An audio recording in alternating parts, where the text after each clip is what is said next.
Alright everyone, welcome back to a Sports Spend 17 video. Guys, it's been a long time. The NBA season starts here soon. I was watching some college football and I got reminded of my boys, the Utah Jazz. So I looked them up and there's some really interesting things going on around the NBA right now. Utah Jazz are back in the rumor mill with Tyler Herro and the Utah Jazz. I'm okay with Tyler Herro being on the Jazz, but at what cost, you know? Is he going to take Colin Sexton, a few first-round picks for another shooting guard?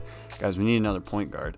But before we dive more into that, something else is the Jazz have a New Jersey patch sponsor. Used to be the Five for the Fight Cancer.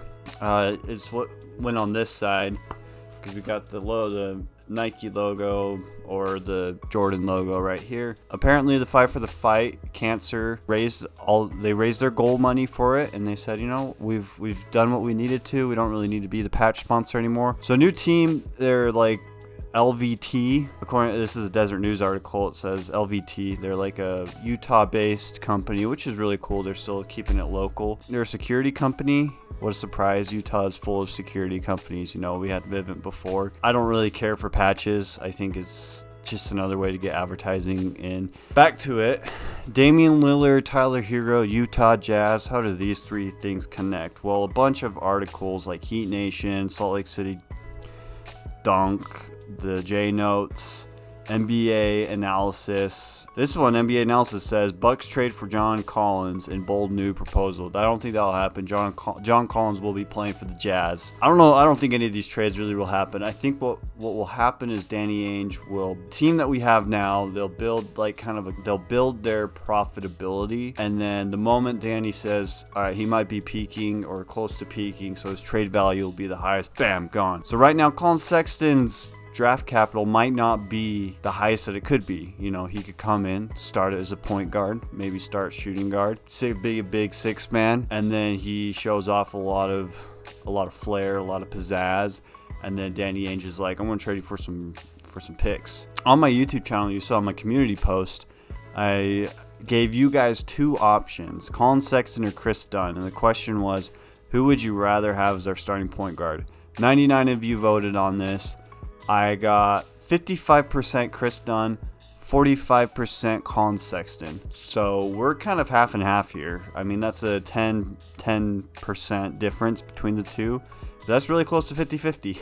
So even I really can't tell you who I think is going to start. I'm not even going to guess.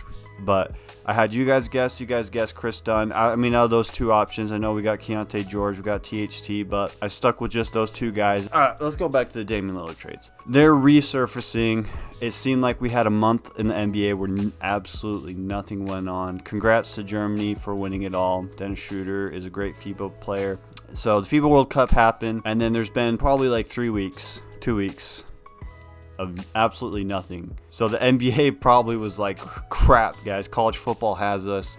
NFL just started. No one's talking about the NBA. How can we get this out? Well, we'll have our experts or our insiders kind of speckle in that Damian Lillard and his trade talks have revamped. I think that Damian Lillard will be on the Trailblazers for training camp at least. The media day would be crazy, especially if Damian Lillard doesn't show up, or if he does and they ask him all these questions and he's like, I'm not going to answer you guys.